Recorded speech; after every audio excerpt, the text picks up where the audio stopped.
Hey everybody, so today we're going to discuss how to create a works cited page for your argumentative essay.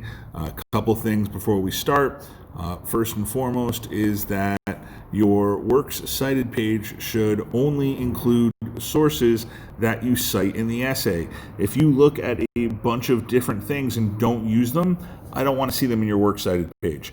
There are bibliographies that do use anything you looked at, or works referenced is maybe something you would use, but for our purpose, works cited are only going to be things that you cite in the body of your essay.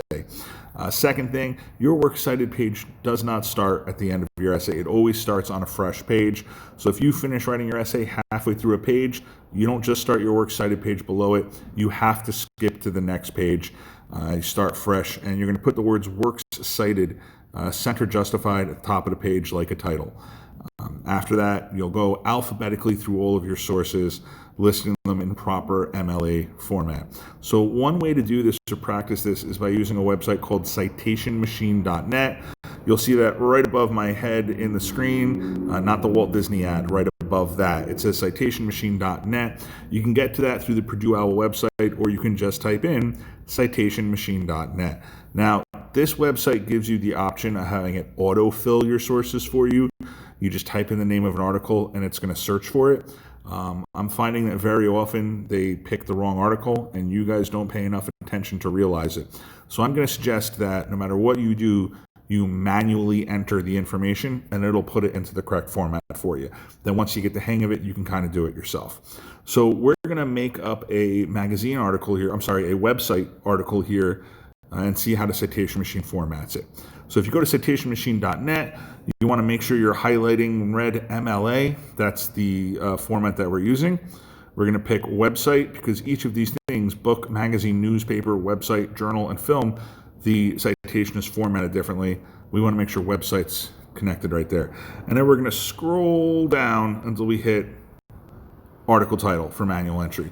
So let's say that the article title is Mr. Palomba is awesome. Great article. I read it just the other day. And the author of this is going to be one Brian J. Klasner. All right. So clearly, if anyone was writing about how Mr. Palomba is awesome, it would be Mr. Klasner. And there's no suffix there. Let's scroll down. We're going to get to the website title. And this website is Obvious News. All right, it's the Obvious News. The publisher is going to be Newark.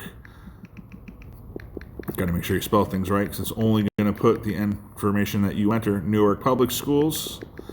And the URL, all right, so the link there, it's basically going to be www.newarkpublicschools.k12.nj.us. All right, and this is really important. You only use it in the website format, but it's going to show up at the bottom of your citation.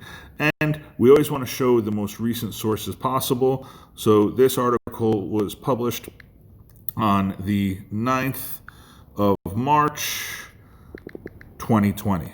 All right. So we go down and it's going to say, hey, create citation. So you click on that.